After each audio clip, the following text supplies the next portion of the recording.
ಜಕಣಾಚಾರ್ಯವರ ಜನ್ಮದಿನವನ್ನ ನಾವು ಯಾಕೆ ಆಚರಣೆ ಮಾಡಬೇಕು, ಈ ಕೈದಳ ಎಂಬ ಹೆಸರು ಏಕೆ ಬಂತು ಎನ್ನುವುದನ್ನ ಅಪ್ಪಿತಪ್ಪಿ ಏನಾದ್ರೂ ಆ ಒಂದು ನೆರಳು ಭೂಮಿಗೆ ತಾಕಿದಾಗ ಆವತ್ತು ಉಪವಾಸನ್ನ ಮೊದಲನೆಯದಾಗಿ ಈ ಸೋಮನಾಥಪುರ ಬರ್ತಾರೆ. 900 ವರ್ಷಗಳ ಹಿಂದೆ ಹೊಯ್ಸಳರ ರಾಜರಾಗಿರ್ತಕ್ಕಂಥ ವಿಷ್ಣುವರ್ಧನನು ಸೋಮನಾಥಪುರ ದೇವಸ್ಥಾನವನ್ನ ಪೂರ್ತಿ ಆದ ಮೇಲೆ ಹೊಯ್ಸಳರ ರಾಜಧಾನಿ ಆಗಿರ್ತಕ್ಕಂಥ ಈ ಹಳೆ ಬೀಡಿಗೆ ಆ ಒಂದು ನೀರಿನ ಬಣ್ಣ ಆಕಾಶದ ಒಂದು ನೀಲಿ ಬಣ್ಣದಿಂದ ಕೂಡಿತ್ತು. ಒಂದು ಆನೆ ಇದ್ದಂಗೆ ಇನ್ನೊಂದು ಆನೆ ಇಲ್ಲ. ಅತಿ ಸುಂದರವಾಗಿ ಅತಿ ವೈಭವವಾಗಿ ರೂಪಿಸಿದ್ದಾರೆ ಅಂತ ಆಳಾದ ಬೀಡು ಅಂತ ಹೆಸರಿತ್ತು. ಆ ಆಳಾದ ಬೀಡೆ ಇವಾಗ ಹಳೆ ಬೀಡಾಗಿ ಮಾರ್ಪಟ್ಟಿದೆ ಅಂತ ಬೇಳೂರಿನ ದೇವಸ್ಥಾನ ಒಳಾಂಗಣವನ್ನ 2 ದಿನ ನೋಡಿದ್ರು ಸಾಲಲ್ಲ, ತನ್ನ ಸಾಮ್ರಾಜ್ಯದಲ್ಲಿ ಇಂತ ಒಂದು ದೇವಸ್ಥಾನವನ್ನ ನಿರ್ಮಾಣ ಮಾಡಬೇಕು ಅಂತ ಹೇಳ್ಬಿಟ್ಟು ಆ ಊರಿನ ಹುಡುಗರೆಲ್ಲ ಗೇಲಿ ಮಾಡ್ತಾರೆ. ಏನಪ್ಪಾ ಅಂತಂದ್ರೆ ಈ ಹೊರಗಿನ ನೋಟವನ್ನ ನೋಡಿದಂತ ಜಕಣಾಚಾರಿ ತುಂಬಾ ಖುಷಿ ಬೀಳ್ತಾನೆ. ಈ ವಿಗ್ರಹದಲ್ಲಿ ಏನಾದ್ರೂ ಒಡಕನ್ನ ಕಂಡಿಡಿದರೆ ನನ್ನ ಬಲಗೈಯನ್ನ ಕಟ್ ಮಾಡ್ಕೊಳ್ತೀನಿ ಅಂತ ಶಪಥ ಮಾಡ್ತಾನೆ. ಚೆನ್ನಕೇಶ್ವ ಎಂಬ ಹೆಸರು ಹೆಂಗಪ್ಪ ಬಂತು ಅಂತಂದ್ರೆ ಹೊಯ್ಸಳರ ರಾಜರ ಕಾಲದಲ್ಲಿ ಸ್ತ್ರೀಯರಿಗೆ ಹೆಚ್ಚಿನ ಸ್ಥಾನಮಾನವನ್ನ ಕೊಡ್ತಾ ಇದ್ರು. ಕಡಿದುಕೊಂಡಿರ್ತಕ್ಕಂತ ನಿನ್ನ ಬಲಗೈ ಬರುವುದಾಗಿ ಹೇಳಿದಾಗ ತನ್ನ ಬಲಗೈಗೆ ಬಟ್ಟೆಯಿಂದ ಕಟ್ಟಿಕೊಂಡು ಎಡಗೈಯಲ್ಲಿ ಹುಳಿಯನ್ನ ಹಿಡ್ಕೊಂಡು ನೋಡಿ ಕುದುರೆಗಳಲ್ಲಿ ಸವಾರಿ ಮಾಡ್ತಾ ಇರೋದು.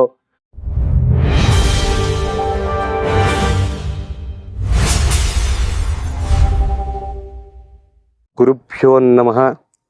ಓಂ ಶ್ರೀ ಕಾಳಕಾ ದೇವತಾಯ ನಮಃ. ಓಂ ಶ್ರೀ ವಿಶ್ವಕರ್ಮ ಪರಬ್ರಹ್ಮಣೇ ನಮಃ.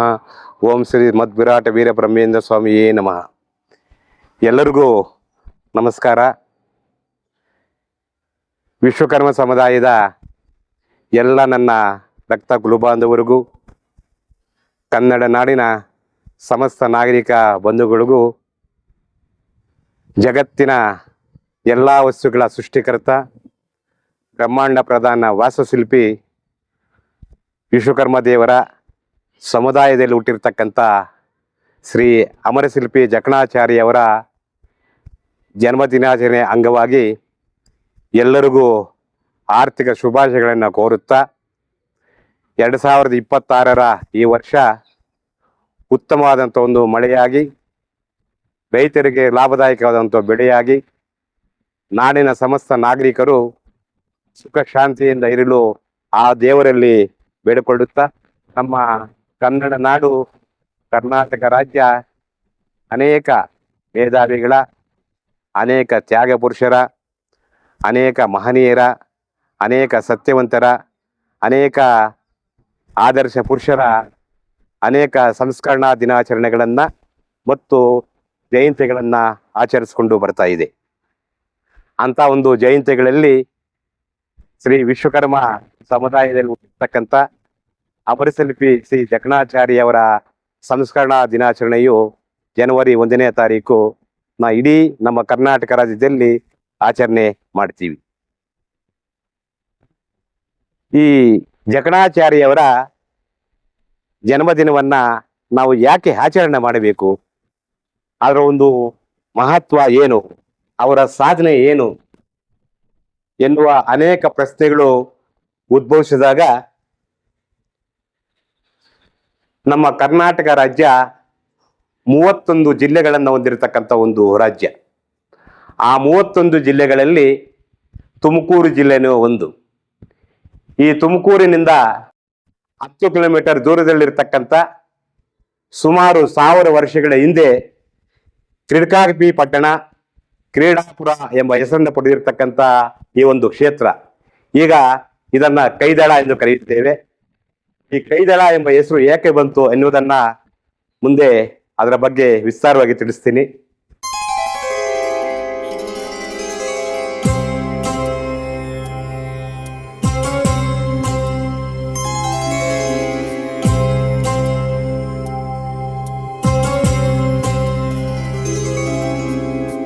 ಈ ಕ್ರೀಡಾಪುರ ಎಂಬ ಹೆಸರು ಯಾಕಪ್ಪ ಬಂತು ಅಂತಂದ್ರೆ, ಸುಮಾರು 1000 ವರ್ಷಗಳ ಹಿಂದೆ ನಮ್ಮ ಕರ್ನಾಟಕ ರಾಜ್ಯವನ್ನ ಚೋಳರು, ಹೊಯ್ಸಳರು, ಚಾಣಕ್ಯರು ರಾಜ್ಯಭಾರವನ್ನ ಮಾಡ್ತಾ ಇದ್ರು. ಈ ನಮ್ಮ ಕರ್ನಾಟಕ ರಾಜ್ಯದ ಕೆಲವೊಂದು ಪ್ರದೇಶಗಳನ್ನ ಹೊಯ್ಸಳರು ತಮ್ಮ ಆಡಳಿತ ಅಧೀನಕ್ಕೆ ಒಳಪಡಿಸಿಕೊಂಡಿದ್ದು ತನ್ನ ರಾಜ್ಯಭಾರವನ್ನ ಅನೇಕ ಕ್ಷೇತ್ರಗಳನ್ನಾಗಿ ವಿಂಗಡಿಸಿ ಒಂದೊಂದು ಕ್ಷೇತ್ರಕ್ಕೆ ಒಬ್ಬೊಬ್ಬ ಪಾಳ್ಯಗಾರನನ್ನ ನೇಮಕ ಮಾಡಿದ್ದರು. ಈ ಒಂದು ಕ್ರೀಡಾಪುರದ ಪಾಳ್ಯಗಾರನಾಗಿರ್ತಕ್ಕಂಥ ವಾಸುದೇವ ಈ ಒಂದು ದೇವಸ್ಥಾನ ಇದೆಯಲ್ಲ, ಆಗಿನ 900 ವರ್ಷಗಳ ಹಿಂದೆ ಇದೊಂದು ದೊಡ್ಡದಾದಂಥ ಒಂದು ಮೈದಾನ, ಪ್ರಕೃತಿ ಸೌಂದರ್ಯಕ್ಕೆ ಬೆರಗಾದಂಥ ಒಂದು ಜಾಗ, ಎತ್ತರವಾದಂಥ ಮರಗಳನ್ನ ವಿಧವಾದಂಥ ಮರಗಳಿಂದ ಸುಂದರವಾಗಿ ಕಾಣ್ತಾ ಇರತಕ್ಕಂಥ ಒಂದು ಜಾಗ. ಈ ಒಂದು ಮೈದಾನದಲ್ಲಿ ಈ ಒಂದು ಕ್ಷೇತ್ರದ ಪಾಳ್ಯಗಾರನಾಗಿರ್ತಕ್ಕಂಥ ವಾಸುದೇವ ಜನರ ಮನರಂಜನೆಗಾಗಿ ಅನೇಕ ವಿಧವಾದಂಥ ಕೆಲವು ಕ್ರೀಡೆಗಳನ್ನ ನಡೆಸ್ತಾ ಇದ್ದ. ಆ ಕ್ರೀಡೆಗಳಲ್ಲಿ ಜಟ್ಟಿಗಳ ಕಾಳಗ, ಮಲ್ಲಯುದ್ಧ, ಮುಷ್ಟಿ ಯುದ್ಧ, ಟಗರುಗಳ ಒಂದು ಕಾಳಗ, ಓರಿಗಳ ಒಂದು ಕಾಳಗ, ಕುದುರೆಗಳ ಸವಾರಿ, ಆನೆಗಳ ಒಂದು ಕಾಳಗ, ಕೋಳಿ ಹುಂಜಗಳ ಪಂದ್ಯ, ಈ ರೀತಿಯಾಗಿ ಅನೇಕ ರೀತಿಯಾಗಿರ್ತಕ್ಕಂಥ ಒಂದು ಕ್ರೀಡೆಗಳನ್ನ ಈ ಒಂದು ಮೈದಾನದಲ್ಲಿ ನಡೆಸ್ತಾ ಇದ್ದ. ಆ ಒಂದು ಕಾರಣದಿಂದ ಈ ಒಂದು ಕ್ಷೇತ್ರಕ್ಕೆ ಕ್ರೀಡಾಪುರ ಎಂಬ ಹೆಸರು ಬಂತು ಅಂತ ಇತಿಹಾಸದಲ್ಲಿದೆ ಅಂತ ಹೇಳ್ಬೋದು. ಈ ಒಂದು ಕ್ರೀಡೆಗಳನ್ನ ನೋಡಲು ಸುಮಾರು 10 ರಿಂದ 15 ಹಳ್ಳಿಗಳ ಜನರು ಈ ಒಂದು ಕ್ಷೇತ್ರಕ್ಕೆ ಬಂದು ಈ ಕ್ರೀಡೆಗಳನ್ನ ವೀಕ್ಷಿಸಿ ಸಂತೋಷ ಪಡ್ತಾ ಇದ್ರು. ಆ ಒಂದು ಕಾರಣದಿಂದ ಈ ಒಂದು ಸ್ಥಳಕ್ಕೆ ಕ್ರಿಟಕಾಪಿ ಪಟ್ಟಣ ಅಥವಾ ಕ್ರೀಡಾಪುರ ಎಂದ ಹೆಸರಿತ್ತು ಅನ್ನೋದು ಒಂದು ನಂಬಿಕೆಯಾಗಿದೆ. ಈ ಒಂದು ಕ್ರೀಡಾಪುರದಲ್ಲಿ ವಿಶ್ವಕರ್ಮ ಸಮುದಾಯದಲ್ಲಿ ಹುಟ್ಟಿದಂಥವರೇ ನಮ್ಮ ಅಮರಶಿಲ್ಪಿ ಜಕಣಾಚಾರ್ಯವರು. ಅವರ ಒಂದು ಕುಟುಂಬ ಸುಮಾರು ಅನೇಕ ಶತಮಾನಗಳಿಂದ ವಂಶ ಪರಂಪರೆಯಿಂದ ಶಿಲ್ಪಕಲೆಯ ಒಂದು ಕೆತ್ತನೆಯ ವೃತ್ತಿಯನ್ನ ತಮ್ಮ ಜೀವನದಲ್ಲಿ ಅಳವಡಿಸಿಕೊಂಡು ಅದರಿಂದ ತಮ್ಮ ಜೀವನವನ್ನ ನಡೆಸ್ತಾ ಇರ್ತಕ್ಕಂಥ ಒಂದು ಕುಟುಂಬ ಅಂತ ನಾವು ಹೇಳ್ಬೋದು. ಆ ಒಂದು ವಂಶ ಪರಂಪರೆಯಾಗಿ ಬಂದಿರತಕ್ಕಂತಹ ಶಿಲ್ಪಕಲೆಯನ್ನೇ ನಮ್ಮ ಜಕಣಾಚಾರ್ಯವರು ತಮ್ಮ ನಿತ್ಯ ಜೀವನದಲ್ಲಿ ಅಳವಡಿಸಿಕೊಂಡಿದ್ದರು. ಈ ಜಕಣಾಚಾರಿ ತುಂಬಾ ಬಾಲ್ಯದಲ್ಲಿ ಬುದ್ಧಿವಂತನಾಗಿ, ಮುಂಗೋಪಿಯಾಗಿ, ಸೂಕ್ಷ್ಮ ಸ್ವಭಾವ ಉಳ್ಳವನಾಗಿ, ಅತ್ಯಂತ ಚುರುಕುತನ ಉಳ್ಳವನಾಗಿ ಬೆಳೆದಂತ ಒಬ್ಬ ಹುಡುಗ. ಈ ವಿಶ್ವಕರ್ಮ ಸಮುದಾಯದ ಈ ಕುಟುಂಬ ಸನಾತನ ಹಿಂದೂ ಧರ್ಮದ ಅನೇಕ ಧಾರ್ಮಿಕ ಪದ್ಧತಿಗಳನ್ನ ತಮ್ಮ ನಿತ್ಯ ಜೀವನದಲ್ಲಿ ಅಳವಡಿಸಿಕೊಂಡಿದ್ದರು. ಪ್ರತಿದಿನ ಬೆಳಗ್ಗೆ ಮತ್ತು ಸಂಜೆ ಸ್ನಾನ ಮಾಡಿ ಮಡಿಯಲ್ಲಿ ಸಂಧ್ಯಾ ವಂದನೆ ಮಾಡಿ ದೇವರ ಪೂಜೆಯನ್ನ ಮುಗಿಸಿ ತಮ್ಮ ದಿನನಿತ್ಯದ ಕಸುಬಿನಲ್ಲಿ ಅವರು ಅಂತ ಹೇಳ್ಬೋದು. ಈ ಜಕಣಾಚಾರ್ಯವರ ಕುಟುಂಬದಲ್ಲಿ ಹಿರಿಯರು ಇದ್ದಿದ್ದರಿಂದ ತಮ್ಮ ಮನೆಯ ಒಂದು ಸಂಸಾರದ ಒಂದು ತಾಪತ್ರೆ ಇವರು ವಹಿಸಿರಲಿಲ್ಲ. ತಮ್ಮ ಹಿರಿಯರೇ ಆ ಒಂದು ಕುಟುಂಬದ ಒಂದು ವ್ಯವಹಾರವನ್ನು ನೋಡ್ಕೊಳ್ತಾ ಇದ್ರು. ಈತ ಏನಿದ್ರು ತನ್ನ ಶಿಲ್ಪಕಲೆ ವೃತ್ತಿಯೇ ನನ್ನ ಒಂದು ದೈವತ್ವ, ನನ್ನ ಸರ್ವತ್ವ, ಇದೇ ನನ್ನ ಜೀವನದ ಗುರಿ ಅಂತ ನಂಬಿದಂತ ಮಹನೀಯರು ಆಗಿದ್ರು. ಇವರು ಏನಪ್ಪಾ ಮಾಡ್ತಾ ಇದ್ರು ಅಂದ್ರೆ, ಯಾವುದೇ ಒಂದು ವಿಗ್ರಹ ಆಗಿರ್ಬೋದು, ಒಂದು ದೇವಸ್ಥಾನ ಕಟ್ಟುವುದಾಗಿರ್ಬೋದು, ಆ ಒಂದು ಪೂರ್ತಿ ಕೆಲಸ ಆಗುವವರೆಗೂ ತಮ್ಮ ಮನೆಯ ಕಡೆ ಇವರು ಬರ್ತಾ ಇರಲಿಲ್ಲ. ಹೀಗೆ ಕಾಲಕ್ರಮೇಣ ತಮ್ಮ ಹಿರಿಯರು ದೈವಾಧೀನರಾದ ಮೇಲೆ ಸಂಸಾರವನ್ನ ನಡೆಸ್ತಕ್ಕಂಥ ಒಂದು ಜವಾಬ್ದಾರಿ ಇವರ ಮೇಲೆ ಬಿತ್ತು. ಆದರೆ ಆ ಒಂದು ಸಂಸಾರವನ್ನ ಇವರು ನಡೆಸಲಿಲ್ಲ.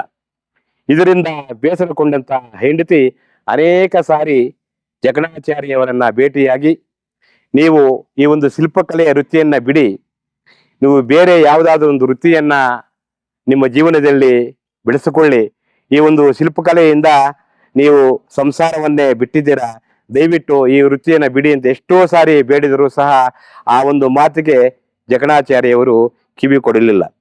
ಹೀಗೆ ಇವರು ತಮ್ಮ ನಿತ್ಯ ಜೀವನದಲ್ಲಿ ಒಂದು ಕಠಿಣವಾದಂಥ ಧಾರ್ಮಿಕ ಪದ್ಧತಿಯ ಒಂದು ವಿಧಾನವನ್ನ ಇವರು ವಹಿಸ್ಕೊಂಡಿದ್ರು. ಅದು ಏನಪ್ಪಾ ಅಂತಂದ್ರೆ, ತಾನು ಎಲ್ಲೇ ಆಗಲಿ ವಿಗ್ರಹದ ಕೆತ್ತನೆ ಆಗಿರ್ಬೋದು, ಒಂದು ದೇವಸ್ಥಾನವನ್ನ ಕಟ್ಟುವುದಾಗಿರ್ಬೋದು, ಆ ಒಂದು ದೊಡ್ಡದಾದಂಥ ಒಂದು ಮೈದಾನದಲ್ಲಿ ಒಂದು 5 ಅಡಿ ಎತ್ತರದ ಒಂದು ಗಡಾರಿಯನ್ನ ರಸಮಟ್ಟಕ್ಕೆ ಹೂಳಿ ಮಧ್ಯಾಹ್ನ ಆ ಸೂರ್ಯನ ಕಿರಣಗಳು ಆ ಗಡಾರಿಯ ತುದಿಗೆ ಬಿದ್ದಾಗ ಆ ಒಂದು ನೆರಳು ಭೂಮಿಗೆ ತಾಕದೇ ಇರತಕ್ಕಂಥ ಒಂದು ಸಂದರ್ಭವನ್ನ ನೋಡಿ ತಾವು ಮಧ್ಯಾಹ್ನದ ಊಟವನ್ನ ಮಾಡ್ತಾ ಇದ್ರು. ಅಪ್ಪಿತಪ್ಪಿ ಏನಾದ್ರೂ ಆ ಒಂದು ನೆರಳು ಭೂಮಿಗೆ ತಾಕಿದಾಗ ಆವತ್ತು ಉಪವಾಸನ್ನ ಇರ್ತಾ ಇದ್ರು. ಅಂತ ಒಂದು ಕಠಿಣವಾದಂತ ಒಂದು ವ್ರತವನ್ನು ಸಹ ಇವರ ನಿತ್ಯ ಜೀವನದಲ್ಲಿ ಅನುಸರಿಸಿಕೊಂಡಿದ್ರು. ಹೀಗೆ ಜಕಣಾಚಾರ್ಯವರು ಒಂದು ಚಿಕ್ಕ ಕಾರಣಕ್ಕೆ ತಮ್ಮ ಧರ್ಮಪತ್ನಿಯಾಗಿರ್ತಕ್ಕಂಥ ಛಾಯಾದೇವಿ ಮೇಲೆ ಕೋಪ ಮಾಡಿಕೊಂಡು ಈ ತನ್ನ ಕ್ಷೇತ್ರವಾಗಿರ್ತಕ್ಕಂಥ ಈ ಕೈದಳವನ್ನ ಬಿಟ್ಟಂತವ್ರು.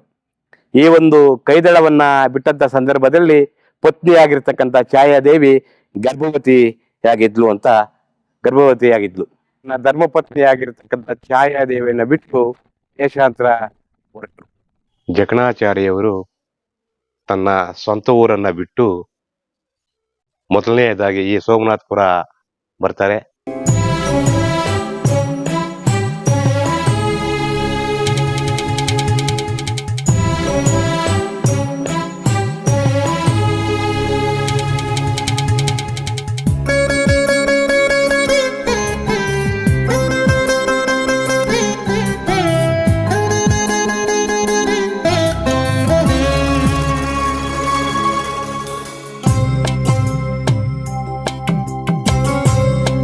ಈ ಸೋಮನಾಥಪುರದಲ್ಲಿ ಈ ಒಂದು ಬೃಹತ್ತಾಕಾರದ ಒಂದು ದೇವಸ್ಥಾನದ ಕೆಲಸ ನೂರಾರು ಶಿಲ್ಪಿಗಳು ಕೆಲಸ ಮಾಡ್ತಾ ಇರ್ತಾರೆ. ಆ ಕೆಲಸಗಾರರ ಹತ್ರ ಬಂದು ಅವರ ಒಬ್ಬ ನಾಯಕನನ್ನ ಭೇಟಿ ಮಾಡಿ, ನಾನು ಒಬ್ಬ ಶಿಲ್ಪಿಗಾರ, ನನಗೆ ಯಾವುದಾದ್ರೂ ಒಂದು ಕೆಲಸ ಕೊಡಿ ಅಂತ ಕೇಳಿದಾಗ ಆ ಶಿಲ್ಪಿಕಾರರ ನಾಯಕ ಜಕಣಾಚಾರ್ಯವರಿಗೆ ಇಲ್ಲಿ ಕೆತ್ತನೆಯ ಒಂದು ಕೆಲಸವನ್ನು ಕೊಡ್ತಾರೆ. ಆ ಕೆತ್ತನೆ ಕೆಲಸದಲ್ಲಿ ಈ ನೂರಾರು ಜನ ಶಿಲ್ಪಿಗಳು ಮಾಡುವುದಕ್ಕಿಂತ ಈ ಜಕಣಾಚಾರ್ಯವರ ಕೆತ್ತನೆ ತುಂಬಾ ವಿಶಿಷ್ಟವಾಗಿತ್ತು, ಬಹಳ ವೈಭವವಾಗಿತ್ತು, ಅತ್ಯಂತ ಸುಂದರವಾಗಿ ರೇಖಾಚಿತ್ರಗಳನ್ನ ಬಿಡಿಸ್ತಾ ಇದ್ರು.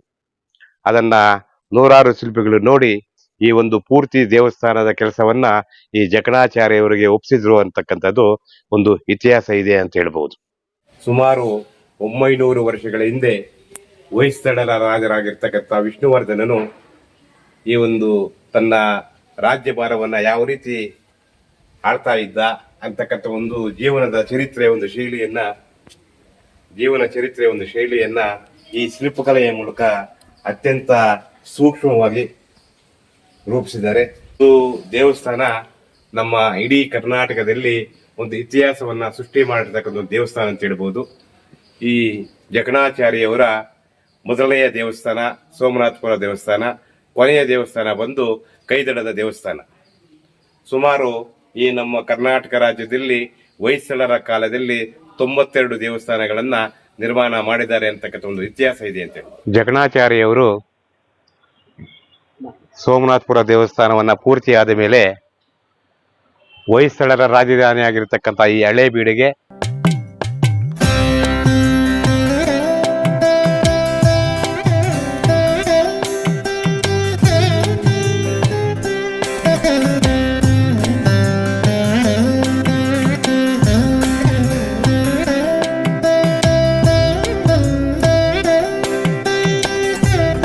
ಹೊಯ್ಸಳರ ರಾಜನಾದಂಥ ವಿಷ್ಣುವರ್ಧನ ಮಹಾಮಂತ್ರಿಯಾದಂಥ ಕೇತುಮಲ್ಲ ಈ ಒಂದು ದೇವಸ್ಥಾನವನ್ನ ರಾಜರ ಹೆಸರಲ್ಲಿ ಕಟ್ಟಬೇಕು ಅಂತ ಹೇಳಿ ಜಕಣಾಚಾರ್ಯವನ್ನು ಕೇಳಿದಾಗ ಜಕಣಾಚಾರ್ಯವರು ಬಂದು ಈ ಒಂದು ಅದ್ಭುತವಾದಂಥ ಒಂದು ದೇವಸ್ಥಾನವನ್ನ ನಿರ್ಮಾಣ ಮಾಡಿದ್ರು ಅನ್ನೋದು ನಮ್ಮ ಚರಿತ್ರೆಯಲ್ಲಿದೆ ಅಂತ ಹೇಳ್ಬೋದು.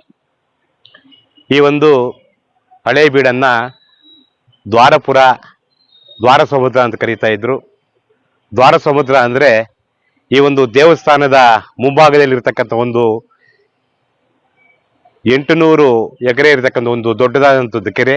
ಆ ಕೆರೆ ನೀರು ಪ್ರತಿ ವರ್ಷನೂ ತುಂಬಿ ಪ್ರತಿ ವರ್ಷ ಕೋಡಿ ಹರಿತಾ ಇತ್ತು.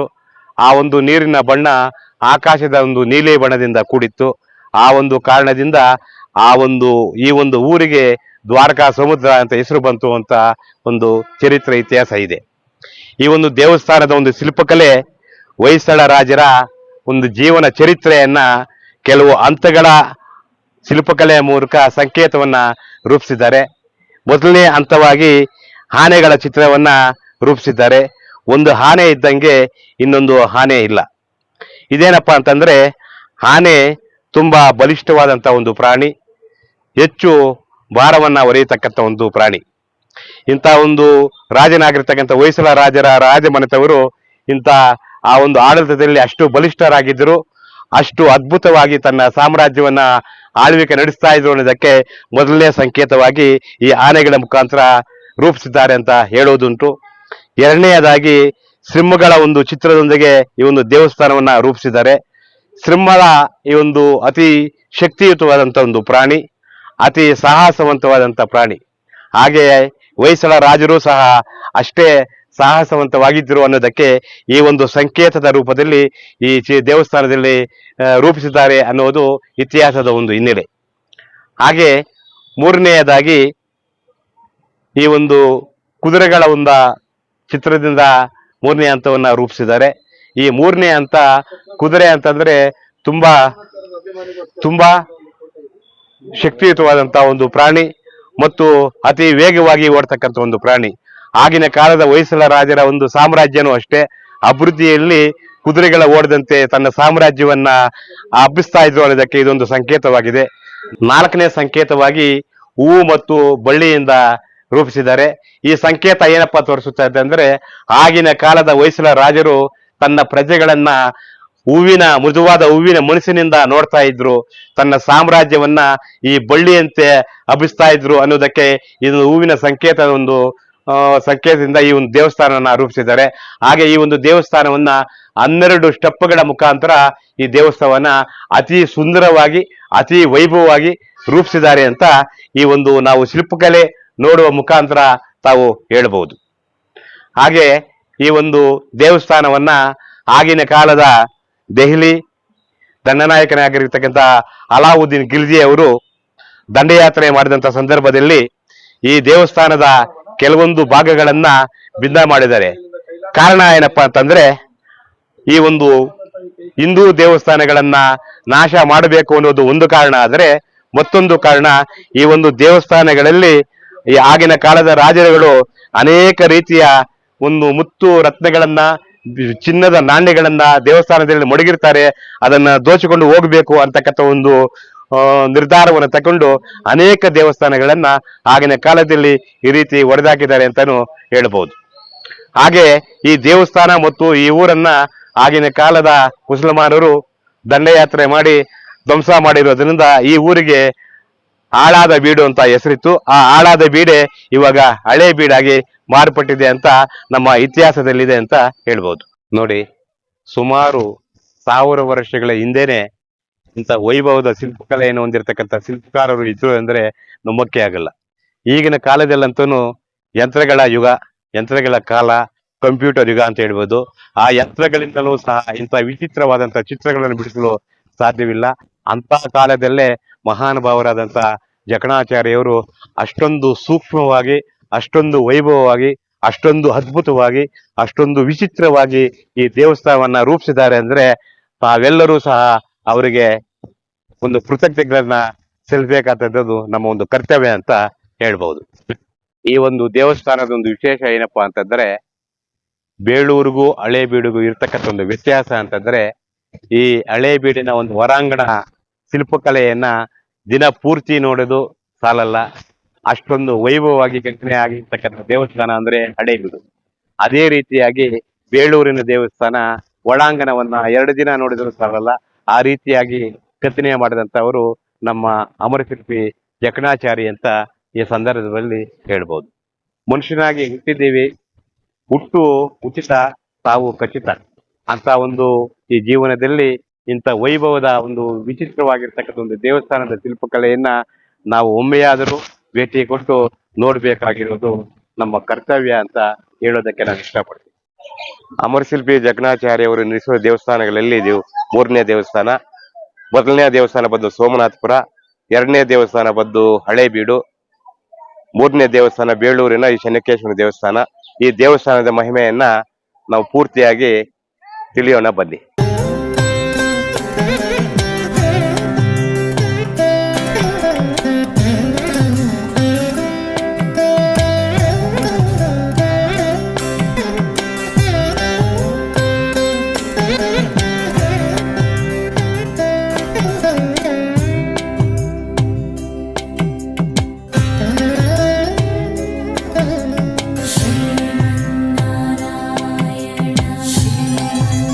ಹಳೆ ಬೀಡಿನ ಒಂದು ದೇವಸ್ಥಾನದ ನೋಟವನ್ನ ನೋಡಿದಂತ ರಾಜ ವಿಷ್ಣುವರ್ಧನು ತನ್ನ ಸಾಮ್ರಾಜ್ಯದಲ್ಲಿ ಇಂಥ ಒಂದು ದೇವಸ್ಥಾನವನ್ನ ನಿರ್ಮಾಣ ಮಾಡಬೇಕು ಅಂತ ಹೇಳ್ಬಿಟ್ಟು ಆ ಒಂದು ಜಕಣಾಚಾರ್ಯವನ್ನ ಕರೆಸಿ ಹೇಳ್ತಾರೆ, ನನ್ನ ಒಂದು ಸಾಮ್ರಾಜ್ಯದಲ್ಲಿ ಇಂದು ಎಂದಿಗೂ ನಿರ್ಮಾಣ ಆಗಿರಬಾರದು, ಮುಂದೆ ಎಂದಿಗೂ ಇಂಥ ದೇವಸ್ಥಾನ ನಿರ್ಮಾಣ ಮಾಡಬಾರದು ಅಂತ ಒಂದು ದೇವಸ್ಥಾನವನ್ನ ನೀವು ನನಗೆ ಕಟ್ಟಿಕೊಡಬೇಕು ಅಂತ ಕೇಳಿದಾಗ ಅದಕ್ಕೆ ಜಕಣಾಚಾರ್ಯವರು ಒಪ್ಪುವುದಿಲ್ಲ. ಆಗ ರಾಜನಿಗೆ ಜಕಣಾಚಾರ್ಯವರು ಒಂದು ಮಾತನ್ನ ಹೇಳ್ತಾರೆ, ಏನಪ್ಪಾ ಅಂತಂದ್ರೆ ನಿಮ್ಮ ಸಾಮ್ರಾಜ್ಯದ ಮತ್ತು ಇತರೆ ಸಾಮ್ರಾಜ್ಯದಲ್ಲಿ ಅನೇಕ ಶಿಲ್ಪಿಗಳು ಇದ್ದಾರೆ, ಅವರನ್ನ ಕರೆಸಿ ಒಂದು ಸಭೆಯನ್ನ ಸೇರಿಸಿ ನಿಮ್ಮ ಒಂದು ವಿಚಾರವನ್ನ ತಿಳಿಸಿ ಅಂತ ಹೇಳಿದಾಗ ಆ ಒಂದು ನಿಮ್ಮ ಬೈಕಿಗೆ ಯಾರು ಒಪ್ಪದೇ ಹೋದಂತ ಸಂದರ್ಭದಲ್ಲಿ ನಾನು ನಿಮಗೆ ಸಂತೋಷವಾಗಿ ಅಂತ ಒಂದು ದೇವಸ್ಥಾನವನ್ನ ನಿರ್ಮಾಣ ಮಾಡ್ಕೊಡ್ತೀನಿ ಅಂತ ಹೇಳ್ತಾರೆ. ಆಗ ರಾಜ ಏನಪ್ಪಾ ಮಾಡ್ತಾನೆ ಅಂದ್ರೆ ತಮ್ಮ ಸಾಮ್ರಾಜ್ಯದ ಮತ್ತು ಇತರೆ ಸಾಮ್ರಾಜ್ಯದ ಅನೇಕ ಶಿಲ್ಪಕಲೆ ಕೆತ್ತನೆಗಾರರನ್ನ ಕರೆಸಿ ಒಂದು ಸಭೆ ಮುಖಾಂತರ ತನ್ನ ವಿಷಯವನ್ನ ತಿಳಿಸ್ತಾನೆ. ಏನಪ್ಪಾ ಅಂತಂದ್ರೆ ನೀವು ಕಟ್ಟತಕ್ಕಂತ ಒಂದು ದೇವಸ್ಥಾನ ಇದುವರೆಗೂ ಎಲ್ಲಿ ನಿರ್ಮಾಣ ಆಗಿರಬಾರದು, ಮತ್ತೆ ಇನ್ನೆಂದಿಗೂ ಅಂತ ಒಂದು ದೇವಸ್ಥಾನ ನಿರ್ಮಾಣ ಮಾಡಬಾರದು ಅಂತ ಒಂದು ದೇವಸ್ಥಾನವನ್ನ ನೀವು ನಮಗೆ ನಿರ್ಮಾಣ ಮಾಡ್ಕೊಡ್ಬೇಕು ಅಂತ ಕೇಳಿದಾಗ ಬಂದಿರತಕ್ಕಂತ ಶಿಲ್ಪಿಗಳು ಆ ಒಂದು ವಿಚಾರಕ್ಕೆ ಅವರು ಒಪ್ಪುವುದಿಲ್ಲ. ಕೊನೆಗೆ ಜಕಣಾಚಾರ್ಯವರು ಸಂತೋಷದಿಂದ ಅವರ ಒಂದು ರಾಜರ ಬಯಕೆಯನ್ನ ನಾನು ಈಡೇರಿಸ್ತೀನಿ ಅಂತ ಹೇಳ್ಬಿಟ್ಟು ಅವರು ಒಪ್ಕೊಳ್ತಾರೆ. ರಾಜ ಸಂತೋಷ ಪಟ್ಟು ಈ ಒಂದು ದೇವಸ್ಥಾನವನ್ನ ತಮ್ಮ ಸಾಮ್ರಾಜ್ಯದಲ್ಲಿ ಎಲ್ಲಿ ನಿರ್ಮಾಣ ಮಾಡಬೇಕು ಅಂತ ಹೇಳ್ಬಿಟ್ಟು ಅನೇಕ ಜ್ಯೋತಿಷ್ಯರನ್ನ, ಅನೇಕ ಮೇಧಾವಿಗಳನ್ನ, ಅನೇಕ ಪಂಡಿತರನ್ನ ಕರೆಸಿ ಒಂದು ಸಭೆ ಮುಖಾಂತರ ಆ ಒಂದು ಜಾಗವನ್ನ ಕೇಳಿದಾಗ ಅವರು ವೇದಾಂತದ ಪುಟಗಳನ್ನ ತಿರುವಿ ಒಂದು ಆಘಾತದ ಒಂದು ಸಂಗತಿಯನ್ನ ಹೇಳ್ತಾರೆ. ಏನಪ್ಪಾ ಅಂತಂದ್ರೆ ನೀವು ಈ ದೇವಸ್ಥಾನವನ್ನ ನಿನ್ನ ಸಾಮ್ರಾಜ್ಯದಲ್ಲಿ ನಿರ್ಮಾಣ ಆಗಿದ್ದೇ ಆದರೆ ಅದು ಊರ್ಜಿತ ಆಗುವುದಿಲ್ಲ. ಆಗೇನಾದ್ರೂ ದೇವಸ್ಥಾನ ನಿರ್ಮಾಣ ಆದ್ರೂ ಸಹ ಜಾಸ್ತಿ ದಿವಸ ಉಳಿಯೋದಿಲ್ಲ. ಅಷ್ಟೇ ಅಲ್ಲ, ಈ ಒಂದು ದೇವಸ್ಥಾನವನ್ನ ನಿರ್ಮಾಣ ಮಾಡಿದವರು ಈ ಒಂದು ಸಾಮ್ರಾಜ್ಯದ ಪ್ರಜೆಗಳಿಗೆ ಅನೇಕ ತೊಂದರೆಗಳು ಬರ್ತಾವೆ ಅಂತ ಹೇಳಿದಾಗ ರಾಜ ತುಂಬಾ ಬೇಸರ ಪಡಿತಾನೆ. ಹಾಗೆ ಅದಕ್ಕೊಂದು ಉಪಾಯ ಹೇಳ್ತಾರೆ ಪಂಡಿತರು, ನೀವು ನಿಮ್ಮ ಸಾಮ್ರಾಜ್ಯವನ್ನ ಬಿಟ್ಟು ಬೇರೆಯವರ ಆಡಳಿತದಲ್ಲಿರ್ತಕ್ಕಂಥ ಒಂದು ಜಾಗದಲ್ಲಿ ದೇವಸ್ಥಾನವನ್ನ ನಿರ್ಮಾಣ ಮಾಡಿದ್ದೆ ಆದ್ರೆ ಅದು ಯಶಸ್ವಿಯಾಗುತ್ತೆ ಅಂತ ಹೇಳಿದಾಗ ಅದಕ್ಕೆ ರಾಜ ಒಪ್ಕೊಂಡು ಈ ಒಂದು ಬೇಳೂರಿಗೆ ಬರ್ತಾನೆ. ಈ ಒಂದು ಬೇಳೂರು ಚೆನ್ನ ಮತ್ತು ವೇಲು ಅಂತಕ್ಕಂಥ ಅಣ್ಣ ತಮ್ಮಂದಿರು ಪಾಳ್ಯಗಾರರ ಒಂದು ಆಧೀನದಲ್ಲಿತ್ತು. ಅವರನ್ನ ಸಂಪರ್ಕಿಸಿ ತನ್ನ ವೃತ್ತಾಂತವನ್ನ ಅವರಿಗೆ ತಿಳಿಸಿದಾಗ ಅವರು ಒಂದು ಮಾತು ಹೇಳ್ತಾರೆ, ನಮ್ಗೊಂದು 2 ದಿನ ಕಾಲಾವಕಾಶ ಕೊಡಿ, ಮತ್ತೆ ನಮ್ಮ ನಿರ್ಧಾರವನ್ನ ನಿಮ್ಗೆ ಹೇಳ್ತೀವಿ ಅಂತ ಹೇಳಿ ಮಾರನೇ ದಿನ ರಾಜನ ಬಳಿಗೆ ಹೋಗಿ ಈ ಒಂದು ದೇವಸ್ಥಾನವನ್ನ ಕಟ್ಟಲು ನಾವು ಜಾಗ ಕೊಡ್ತೀವಿ, ನೀವು ಯಾವುದೇ ರೀತಿಯ ಒಂದು ಕಪ್ಪು ಕಾಣಿಕೆ ನಮಗೆ ಕೊಡಬೇಕಾಗಿಲ್ಲ, ಆದ್ರೆ ಒಂದು ಷರತ್ತು ಏನಪ್ಪಾ ಅಂತಂದ್ರೆ ಈ ಒಂದು ದೇವಸ್ಥಾನ ಜೀರ್ಣೋದ್ಧಾರ ಆದ ಮೇಲೆ ವಂಶ ಪರಂಪರೆಯಾಗಿ ನಮ್ಮ ಕುಲದವರೇ ಈ ಒಂದು ಬ್ರಹ್ಮರಥೋತ್ಸವನ ಎಳಿಬೇಕು, ಅದಕ್ಕೆ ನೀವು ಅನುಮತಿ ಕೊಟ್ರೆ ನಾವು ಈ ಒಂದು ಜಾಗವನ್ನ ಕೊಡ್ತೀವಿ ಅಂತ ಹೇಳ್ತಾರೆ. ಆಗ ಜಕಣಾಚಾರ್ಯವರು ಈ ದೇವಸ್ಥಾನವನ್ನ ಕಟ್ಟೋದಕ್ಕೆ ಪ್ರಾರಂಭ ಮಾಡ್ತಾರೆ. ಪ್ರಾರಂಭ ಮಾಡಿ ಪೂರ್ತಿ ದೇವಸ್ಥಾನ ಹಂತಕ್ಕೆ ಬಂದಾಗ ತಾನು ಊರು ಬಿಟ್ಟು ಬಂದಂತ ಸಂದರ್ಭದಲ್ಲಿ ಧರ್ಮಪತ್ನಿಯಾಗಿರ್ತಕ್ಕಂಥ ಛಾಯಾದೇವಿ ಗರ್ಭವತಿಯಾಗಿದ್ಲು. ಗಂಡು ಮಗುವಿಗೆ ಜನ್ಮ ಕೊಟ್ಟು ಆ ಒಂದು ಮಗುವಿಗೆ ಡಂಕಣಾಚಾರಿ ಎಂಬ ಹೆಸರನ್ನ ಇಕ್ಕಿದ್ರು. ಆ ಮಗು ತುಂಬಾ ಬುದ್ಧಿವಂತನಾಗಿ ಚುರುಕುತನ ಉಳ್ಳವನಾಗಿ ತನ್ನ ವಂಶ ಪರಂಪರೆಯಾಗಿ ಬಂದಿರತಕ್ಕಂಥ ಒಂದು ಶಿಲ್ಪಕಲೆಯನ್ನ ಆತ್ಮೂ ಸಹ ತನ್ನ ನಿತ್ಯ ಜೀವನದಲ್ಲಿ ಅಳವಡಿಸ್ಕೊಂಡಿದ್ದ. ಊರಿನಲ್ಲಿ ಆ ಹುಡುಗರ ಜೊತೆ ಆಟವಾಡ್ತಾ ಇರ್ಬೇಕಾದ್ರೆ ಆ ಊರಿನ ಹುಡುಗರೆಲ್ಲ ಗೇಲಿ ಮಾಡ್ತಾರೆ. ಏನಪ್ಪಾ ಅಂತಂದ್ರೆ ತಂದೆ ಹೋದ ಮೇಲೆ ಹುಟ್ಟಿದವನು, ತಂದೆ ಇಲ್ಲಿದವನು ಅಂತ ಹೇಳಿ ಗೇಲಿ ಮಾಡಿದಾಗ ಬೇಸರದಿಂದ ತನ್ನ ತಾಯಿಯನ್ನ ಹೋಗಿ ಕೇಳ್ತಾನೆ, ನಮ್ಮ ತಂದೆ ಎಲ್ಲೋಗಿದ್ದಾರಮ್ಮ, ನಮ್ಮ ತಂದೆ ಯಾರು ನಮ್ಗೆ ತಿಳಿಸು ಅಂತ ಕೇಳಿದಾಗ ಛಾಯಾದೇವಿ ತನ್ನ ಜೀವನ ಚರಿತ್ರೆಯನ್ನ, ತಂದೆಯ ಒಂದು ವೃತ್ತಾಂತವನ್ನ ವಿವರವಾಗಿ ಡಂಕಣಾಚಾರ್ಯರಿಗೆ ತಿಳಿಸ್ತಾರೆ. ಆವಾಗ ಡಂಕಣಾಚಾರ್ಯವರು ತಮ್ಮ ತಂದೆಯನ್ನ ನಾನು ಹುಡ್ಕೊಂಡು ಬರ್ತೀನಿ, ನನಗೆ ಅನುಮತಿ ಕೊಡು ಅಂತ ಕೇಳಿ ತಂದೆಯನ್ನ ಹುಡುಕುತ್ತಾ ಹೊರಡ್ತಾನೆ. ಆಗ ಡಂಕಣಾಚಾರ್ಯವರು ಹಳೇಬೀಡಿಗೆ ಬರ್ತಾರೆ. ಹಳೇಬೀಡದಲ್ಲಿ ನಿರ್ಮಾಣ ಮಾಡಿರ್ತಕ್ಕಂಥ ಜಕಣಾಚಾರ್ಯ ಒಂದು ದೇವಸ್ಥಾನವನ್ನ ನೋಡಿ ತುಂಬಾ ಖುಷಿ ಪಡ್ತಾನೆ, ತುಂಬಾ ಆನಂದ ಪಡ್ತಾನೆ.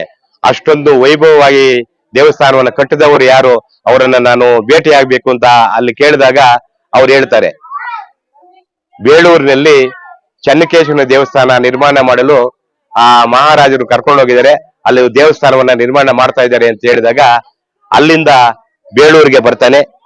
ಬೇಳೂರಿಗೆ ಬಂದಾಗ ಈ ಹೊರಗಿನ ನೋಟವನ್ನ ನೋಡಿದಂತ ಡೆಂಕಣಾಚಾರಿ ತುಂಬಾ ಖುಷಿ ಬೀಳ್ತಾನೆ, ಆನಂದ ಪಡ್ತಾನೆ. ಇಷ್ಟು ಒಂದು ವೈಭವವಾಗಿ ಚಿತ್ರೀಕರಿಸಿದಾರಲ್ಲಪ್ಪ, ಇಂತ ಮಹಾನೀರನ್ನ ನಾನು ನೋಡ್ಬೇಕು ಅಂತ ಹೇಳ್ಬಿಟ್ಟು ಆ ಒಂದು ಜಕಣಾಚಾರ್ಯವನ್ನ ಭೇಟಿ ಆಗ್ತಾರೆ. ಆದ್ರೆ ತಂದೆ ಮಗ ಅಂತ ಅವ್ರಿಗೆ ಗೊತ್ತಿಲ್ಲ. ಹೊರಗಿನ ನೋಟನೇ ಇಷ್ಟು ಸುಂದರವಾಗಿದೆಯಲ್ಲ, ಒಳಗಿನ ನೋಟ ಇನ್ನೆಷ್ಟು ಸುಂದರವಾಗಿರ್ಬೇಕು, ಅದನ್ನು ನಾನು ನೋಡ್ಬೇಕು ಅಂತ ಒಳಗೆ ಹೋಗಕ್ಕೆ ಹೋದಾಗ ಅಲ್ಲಿನ ದ್ವಾರಪಾಲಕರು ಒಳಗೆ ಬಿಡುವುದಿಲ್ಲ. ಯಾಕಪ್ಪ ಅಂದ್ರೆ ರಾಜನ ಅನುಮತಿ ಕೊಟ್ಟರೆ ಮಾತ್ರ ನಾವು ಒಳಗೆ ಬಿಡ್ತೀವಿ ಅಂತಾರೆ. ಆವಾಗ ಡೆಂಕಣಾಚಾರ್ಯವರು ರಾಜನನ್ನ ಭೇಟಿಯಾಗಿ ನಾನು ಒಳಗೆ ಈ ಒಂದು ಶಿಲ್ಪಕಲೆಯನ್ನ ನೋಡ್ಬೇಕು, ನಮ್ಗೆ ಅನುಮತಿ ಕೊಡಿ ಎಂದು ಕೇಳಿದಾಗ ರಾಜನು ಸಂತೋಷದಿಂದ ಒಳಗೆ ನೋಡಲು ಅವಕಾಶ ಕೊಡ್ತಾನೆ, ಒಪ್ಪಿಗೆಯನ್ನು ಕೊಡ್ತಾನೆ. ಆವಾಗ ಒಳಗೆ ಬಂದಂತ ಡೆಂಕಣಾಚಾರ್ಯವರು ಆ ಒಂದು ಸುಂದರವಾದಂತ ಒಂದು ವೈಭವದ ಒಂದು ಶಿಲ್ಪಕಲೆಯನ್ನು ನೋಡಿ ಖುಷಿ ಬಿಡ್ತಾನೆ. ಆ ಒಳಗಿನ ನೋಟನೇ ಇಷ್ಟು ಸುಂದರವಾಗಿರ್ಬೇಕಾದ್ರೆ ಆ ಗರ್ಭಗುಡಿಯಲ್ಲಿ ನಿರ್ಮಾಣ ಮಾಡ್ತಕ್ಕಂಥ ಒಂದು ವಿಗ್ರಹ ಇನ್ನೆಷ್ಟು ಸುಂದರವಾಗಿರ್ಬೇಕು, ಅದನ್ನು ತಾನು ನೋಡ್ಬೇಕು ಅಂತೇಳಿ ಆ ವಿಗ್ರಹವನ್ನ ಬಂದು ನೋಡ್ತಾನೆ. ಆ ವಿಗ್ರಹವನ್ನ ನೋಡಿದಾಗ ಸೂಕ್ಷ್ಮವಾಗಿ ಪರಿಗಣಿಸಿ ಈ ಒಂದು ವಿಗ್ರಹ ಪೂಜೆಗೆ ಯೋಗ್ಯವಲ್ಲ ಅಂತ ಹೇಳ್ಬಿಟ್ಟು ತನ್ನ ಮನಸ್ಸಿಗೆ ಬರುತ್ತೆ. ಆ ಒಂದು ವಿಷಯವನ್ನ ಮಹಾರಾಜನಿಗೆ ತಿಳಿಸ್ತಾನೆ. ದೇವಸ್ಥಾನ ಏನು ಬಹಳ ಸುಂದರವಾಗಿದೆ, ಅತಿ ವೈಭವವಾಗಿದೆ, ಆದರೆ ಆ ಗರ್ಭಗುಡಿಯಲ್ಲಿ ನಿರ್ಮಾಣ ಮಾಡ್ತಕ್ಕಂಥದ್ದು ವಿಗ್ರಹ ಯೋಗ್ಯವಲ್ಲದ ವಿಗ್ರಹ, ಅದು ಪೂಜೆಗೆ ಯೋಗ್ಯಕ್ಕೆ ಬರಲ್ಲ ಅಂತ ಹೇಳಿದಾಗ ಆಗ ಜಕಣಾಚಾರ್ಯವನ್ನ ಮಹಾರಾಜ ವಿಷ್ಣುವರ್ಧನ ಕರೆಸಿ ಕೇಳ್ತಾನೆ, ಏನಪ್ಪಾ ಅಂತಂದ್ರೆ ಈ ದೇವಸ್ಥಾನ ಏನೋ ಪೂರ್ತಿ ಚೆನ್ನಾಗಿದೆ, ಆದ್ರೂ ನೀವು ಕೆತ್ತನೆ ಮಾಡಿರ್ತಕ್ಕಂಥ ಒಂದು ವಿಗ್ರಹ ಪೂಜೆಗೆ ಯೋಗ್ಯವಲ್ಲ ಅಂತ ಹೇಳ್ತಾ ಇದ್ದಾರೆ ಅಂತ ಕೇಳಿದಾಗ ಆಗ ಜಕಣಾಚಾರ್ಯ ಅವ್ರಿಗೆ ಕೋಪ ಬರುತ್ತೆ. ನಾನು ಎಷ್ಟೋ ದೇವಸ್ಥಾನಗಳನ್ನ ನಿರ್ಮಾಣ ಮಾಡಿದ್ದೀನಿ, ಸಾವಿರಾರು ವಿಗ್ರಹಗಳನ್ನ ಕೆತ್ತನೆ ಮಾಡಿದ್ದೀನಿ, ಯಾವುದೇ ಒಂದು ವಿಗ್ರಹ ಇಂತ ಕೆಲಸಕ್ಕೆ ಬಾರದೇ ಇರತಕ್ಕಂಥ ವಿಗ್ರಹ ಅಂತ ಯಾರು ಹೇಳಿಲ್ಲ. ಆದ್ರೆ ಈ ವಿಗ್ರಹದಲ್ಲಿ ಏನಾದ್ರೂ ಒಡಕನ್ನ ಕಂಡಿಡಿದರೆ ನನ್ನ ಬಲಗೈಯನ್ನ ಕಟ್ ಮಾಡ್ಕೊಳ್ತೀನಿ ಅಂತ ಶಪಥ ಮಾಡ್ತಾನೆ. ಆಗ ಡೆಂಕಣಾಚಾರ್ಯ ಅವರು ಏನಪ್ಪಾ ಮಾಡ್ತಾರೆ ಅಂತಂದ್ರೆ ಆ ಒಂದು ವಿಗ್ರಹಕ್ಕೆ ಗಂಧದ ಲೇಪನವನ್ನ ಮಾಡಿಸಿ ಒಂದು 3-4 ಗಂಟೆ ಆ ವಿಗ್ರಹವನ್ನ ಒಂದು ಜಾಗದಲ್ಲಿ ಇರಿಸಿ ಆ 4 ಗಂಟೆ తర్వాత ಬಂದು ನೋಡಿದಾಗ ಆ ಹಚ್ಚಿರ್ತಕ್ಕಂತ ಗಂಧದ ಲೇಪನ ಪೂರ್ತಿಯಾಗಿ ಡ್ರೈ ಆಗಿರುತ್ತೆ, ಪೂರ್ತಿ ಎಲ್ಲ ಒಣಗಿರುತ್ತೆ. ಆ ಹೊಟ್ಟೆ ಕೆಳಗಿನ ಭಾಗವಾಗಿರ್ತಕ್ಕಂಥ ನಾಭಿ ಭಾಗದಲ್ಲಿ ಮಾತ್ರ ತೇವಾಂಶ ಹಂಗೆ ಇರುತ್ತೆ. ಆವಾಗ ರಾಜನಿಗೆ ಹೇಳ್ತಾನೆ, ನೋಡಿ ಸ್ವಾಮಿ, ಈ ನಾಭಿ ಜಾಗದಲ್ಲಿ ಇಲ್ಲಿ ಒಂದು ಬಿಂದು ಆಗಿದೆ ಅಂತ ಹೇಳ್ತಾನೆ. ಅದನ್ನ ಏನು ಅನ್ನೋದನ್ನ ತೋರಿಸಿ ಅಂತ ಹೇಳಿದಾಗ ಆ ರಾಜನ ಅಪ್ಪಣೆಯನ್ನ ಪಡೆದು ಉಳಿಯಿಂದ ಸುತ್ತಿಗೆಯನ್ನು ಎತ್ಕೊಂಡು ಹೊಡೆದಾಗ ಆ ನಾಭಿ ಭಾಗದಲ್ಲಿ ನೀರು, ಕಪ್ಪೆ ಮತ್ತು ಮರಳು ಈಚೆಗೆ ಬರುತ್ತೆ. ಆವಾಗ ಗಾಬರಿ ಆಗ್ತಾನೆ ಜಕಣಾಚಾರ್ಯವರು. ಆಗ ರಾಜ ವಿಷ್ಣುವರ್ಧನ ಏನಪ್ಪಾ ಮಾಡ್ತಾನೆ ಅಂದ್ರೆ, ನೀನು ಯಾರು, ಎಲ್ಲಿಂದ ಬಂದೆ ಅಂತ ಆ ಡೆಂಕಣಾಚಾರ್ಯವರ ಜೀವನ ಚರಿತ್ರೆಯನ್ನು ಕೇಳಿದಾಗ ಆಗ ಡೆಂಕಣಾಚಾರ್ಯವರು ಹೇಳ್ತಾರೆ, ನಮ್ದು ಕ್ರೀಡಾಪುರ, ನಾವು ವಿಶ್ವಕರ್ಮ ಸಮಾಜದಲ್ಲಿ ಹುಟ್ಟಿರ್ತಕ್ಕಂಥವರು, ನಮ್ಮ ತಂದೆ ಜಕಣಾಚಾರಿ ಊರು ಬಿಟ್ಟು ಬಂದಿದ್ದಾರೆ, ಅವರನ್ನ ಹುಡುಕೊಂಡು ಬಂದಿದ್ದೀನಿ ಅಂತ ಹೇಳಿದಾಗ ಆವಾಗ ತಂದೆ ಮಗ ಒಂದಾಗಿ ಖುಷಿಯಾಗಿ ಸಂತೋಷ ಪಡ್ತಾರೆ. ಈ ಕಲ್ಲಲ್ಲಿ ಈ ಒಂದು ದೋಷ ಬರಲು ಕಾರಣ ಏನಪ್ಪಾ ಅಂತ ಕೇಳಿದಾಗ ಆಗ ಡೆಂಕಣಾಚಾರ್ಯ ಅವರು ಹೇಳ್ತಾರೆ, ಈ ಶಿಲ್ಪ ಕಲ್ಲಿನಲ್ಲಿ 3 ರಕ ಕಲ್ಲುಗಳಿರ್ತವೆ. ಶ್ರೀಲಿಂಗ ಕಲ್ಲು, ಪುಲ್ಲಿಂಗ ಕಲ್ಲು, ನಪುಂಸಕಲಿಂಗ ಕಲ್ಲು ಅಂತ ಇರುತ್ತೆ. ಈ ಒಂದು ಗಂಡು ದೇವರ ಒಂದು ವಿಗ್ರಹವನ್ನ ನಾವು ನಿರ್ಮಾಣ ಮಾಡ್ಬೇಕಾದ್ರೆ ಪುಲ್ಲಿಂಗದ ಕಲ್ಲಿನಲ್ಲಿ ನಾವು ನಿರ್ಮಾಣ ಮಾಡಬೇಕು. ನಮ್ಮ ತಂದೆಯಾಗಿರ್ತಕ್ಕಂಥ ಜಕಣಾಚಾರ್ಯವರು ಶ್ರೀಲಿಂಗದ ಕಲ್ಲಿನಲ್ಲಿ ಈ ಒಂದು ವಿಗ್ರಹವನ್ನ ಪೂರ್ತಿ ಮಾಡಿದ್ದಾರೆ, ಅದರಿಂದ ಈ ಒಂದು ದೋಷ ಕಂಡು ಬಂದಿದೆ ಅಂತ ಹೇಳ್ತಾರೆ. ಆವಾಗ ತಂದೆ ಮತ್ತು ಮಗ ಇಬ್ರು ಸೇರಿ ಈ ಒಂದು ಚನ್ನಕೇಶವನ ಒಂದು ವಿಗ್ರಹವನ್ನ ಕೆತ್ತನೆ ಮಾಡಿ ಪ್ರತಿಷ್ಠಾಪನೆ ಮಾಡ್ತಾರೆ. ಪ್ರತಿಷ್ಠಾಪನೆ ಮಾಡಿ ಜೀರ್ಣೋದ್ಧಾರ ಆದ ಮೇಲೆ ತನ್ನ ಕೊಟ್ಟ ಮಾತಿನಂತೆ ತನ್ನ ಬಲಗೈಯನ್ನ ಕಟ್ ಮಾಡ್ಕೊಳ್ತಾರೆ. ಈ ಒಂದು ದೇವಸ್ಥಾನದ ಇತಿಹಾಸ ಏನಪ್ಪಾ ಅಂತಂದ್ರೆ, ಚನ್ನಕೇಶವ ಎಂಬ ಹೆಸರು ಹೆಂಗಪ್ಪ ಬಂತು ಅಂತಂದ್ರೆ, ಚೆನ್ನ ಅಂದ್ರೆ ಆಡು ಭಾಷೆಯಲ್ಲಿ ಸುಂದರ ಅಂತ ಅರ್ಥ. ಅಷ್ಟೊಂದು ಸುಂದರವಾಗಿರುವುದರಿಂದ ಈ ವಿಗ್ರಹ, ಈ ದೇವಸ್ಥಾನ ಆಡು ಭಾಷೆಯಲ್ಲಿ ಚೆನ್ನ ಅಂದ್ರೆ ಸುಂದರ. ಆ ಒಂದು ಕಾರಣದಿಂದ ಸುಂದರವನ್ನ ಚೆನ್ನ ಅನ್ನೋ ಪದಕ್ಕೆ ಸೇರಿಸಿ ಚೆನ್ನಕೇಶವ ದೇವಸ್ಥಾನ ಎಂಬ ಹೆಸರು ಬಂತು ಅನ್ನೋದು ಒಂದು ಇತಿಹಾಸದ ಹಿನ್ನೆಲೆ. ಅಷ್ಟೇ ಅಲ್ಲದಿರ ಈ ಒಂದು ಹೊಯ್ಸಳರ ರಾಜರ ಕಾಲದಲ್ಲಿ ಸ್ತ್ರೀಯರಿಗೆ ಹೆಚ್ಚಿನ ಸ್ಥಾನಮಾನವನ್ನ ಕೊಡ್ತಾ ಇದ್ರು. ಆ ಒಂದು ಚಿತ್ರಗಳನ್ನ ಈ ಒಂದು ದೇವಸ್ಥಾನದಲ್ಲಿ ಶ್ರೀಮೂರ್ತಿಗಳನ್ನೇ ಜಾಸ್ತಿಯಾಗಿ ಕೆತ್ತನೆ ಮಾಡಿ ಈ ಒಂದು ದೇವಸ್ಥಾನವನ್ನ ರೂಪಿಸಿದ್ದಾರೆ ಅಂತಾನೂ ಹೇಳ್ಬೋದು. ಜಕಣಾಚಾರ್ಯವರು ಒಂದು ದಿವಸ ರಾತ್ರಿ ಮಲಗಿರಬೇಕಾದರೆ ಒಂದು ದೈವಶಕ್ತಿ ಕನಸಿನಲ್ಲಿ ಬಂದು, ನಿಮ್ಮ ಹುಟ್ಟೂರಾದಂಥ ಕ್ರೀಡಾಪುರದಲ್ಲಿ ನೀವು ಈ ವಿಷ್ಣುವಿನ ದೇವಸ್ಥಾನ ಕಟ್ಟಿದ್ದೇ ಆದರೆ ನೀವು ಕಡಿದುಕೊಂಡಿರ್ತಕ್ಕಂಥ ನಿನ್ನ ಬಲಗೈ ಬರುವುದಾಗಿ ಹೇಳಿದಾಗ, ತಂದೆ ಮತ್ತು ಮಗ ಜಕಣಾಚಾರಿ ಮತ್ತು ಡೆಕ್ಕಣಾಚಾರಿಯವರು ರಾಜ ವಿಷ್ಣುವರ್ಧನನ್ನ ಭೇಟಿಯಾಗಿ ನಮ್ಮನ್ನ ತಮ್ಮ ಊರಿಗೆ ಕಳಿಸಲು ಅಪ್ಪಣೆ ಕೊಡಬೇಕೆಂದು ಕೇಳಿದಾಗ ರಾಜನು ಸಂತೋಷದಿಂದ ಒಪ್ಪಿ ದೊಡ್ಡದಾದಂಥ ಒಂದು ಸಮಾರಂಭವನ್ನ ಏರ್ಪಡಿಸಿ ಅದಕ್ಕೆ ಬೇಕಾದಷ್ಟು ಸೊಪ್ಪು ಕಾಣಿಕೆಯನ್ನ ಕೊಟ್ಟು ಅಮರಶಿಲ್ಪಿ ಜಕಣಾಚಾರಿ ಎಂಬ ಬಿರುದನ್ನ ಕೊಟ್ಟು ರಾಜ ತಸ್ಕಾರದೊಂದಿಗೆ ಜಕಣಾಚಾರ್ಯವನ್ನ ಬೀಳ್ಕೊಡುಗೆ ಮಾಡ್ತಾರೆ. ಅಲ್ಲಿಂದ ಬಂದಂತ ಜಕಣಾಚಾರಿ ಮತ್ತು ಡೆಕ್ಕಣಾಚಾರಿಯವರು ಈ ದೇವಸ್ಥಾನ ಇದೆಯಲ್ಲ, ಆಗಿನ ಕಾಲದಲ್ಲಿ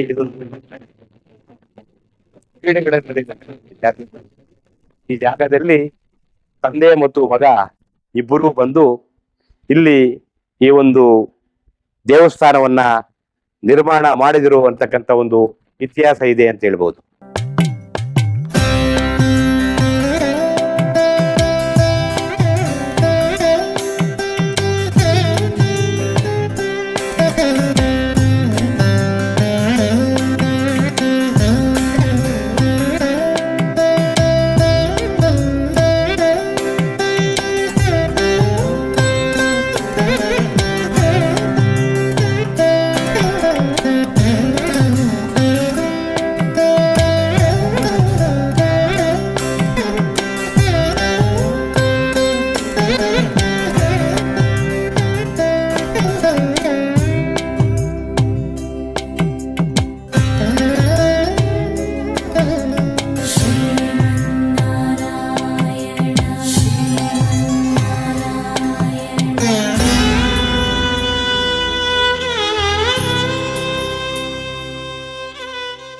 ಈ ಜಕಣಾಚಾರ್ಯವರ ಬಲಗೈ ಮೊಂಡಿಯಾಗಿದ್ದರಿಂದ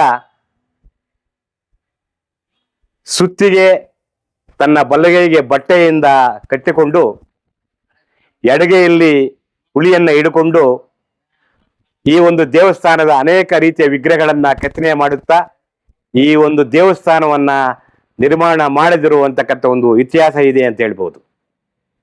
ಈ ಒಂದು ದೇವಸ್ಥಾನ ಜೀರ್ಣೋದ್ಧಾರ ಆದ ಮೇಲೆ ಆವತ್ತೇ ರಾತ್ರಿ ಈ ಭಗವಂತ ಆ ಜಕಣಾಚಾರ್ಯವರಿಗೆ ಕಡಿದು ಹೋಗಿರ್ತಕ್ಕಂಥ ಕೈ ಕೊಟ್ಟ ಅಂತಕ್ಕಂಥ ಒಂದು ಶಾಸನ ಇದೆ. ಆ ಒಂದು ಕಾರಣದಿಂದ ಈ ಒಂದು ಕ್ರೀಡಾಪುರಕ್ಕೆ ಇವತ್ತು ನಾವು ಕೈದಳ ಅಂತ ಕರೀತೀವಿ. ಕಡಿದು ಹೋಗಿರ್ತಕ್ಕಂಥ ಕೈ ಜಕಣಾಚಾರ್ಯವರಿಗೆ ಬಂದಿದ್ದರಿಂದ ಈ ಒಂದು ಸ್ಥಳವನ್ನ ಕೈದಳ ಎಂದು ಕರೆಯುವುದುಂಟು ಅಂತ ಹೇಳ್ತಾರೆ.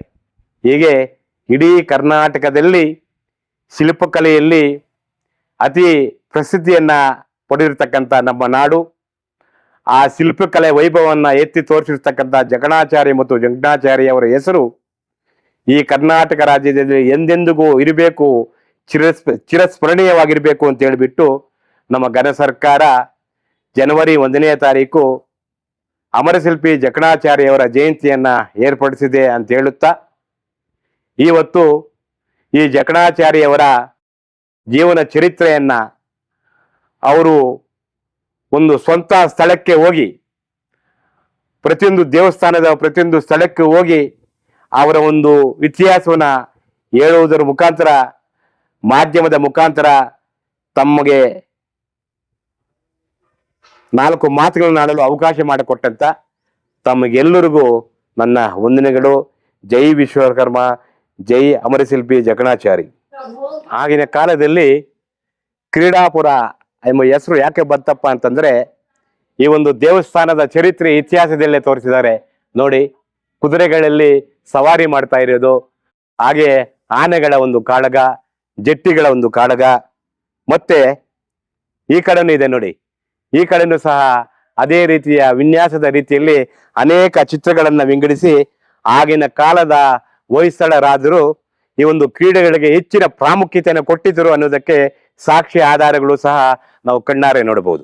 ಆಗಿನ ಕಾಲದ ಚೋಳರ ರಾಜರ ಒಂದು ಜೀವನದಲ್ಲಿ ಅಳವಡಿಸ್ಕೊಳ್ತಿರ್ತಕ್ಕಂಥ ಒಂದು ಜೀವನದ ಒಂದು ಶೈಲಿಯವನ್ನ ಈ ಒಂದು ಶಿಲ್ಪಕಲೆಯ ಒಂದು ಸಂಕೇತದ ಮೂಲಕ ಅವರು ವಿನ್ಯಾಸದ ರೀತಿಯಲ್ಲಿ ಶಿಲ್ಪಕಲೆ ವರ್ಣಿಸಿದ್ದಾರೆ ಅಂತಾನು ಈ ಸಂದರ್ಭದಲ್ಲಿ ನಾವು ಹೇಳ್ಬೋದು.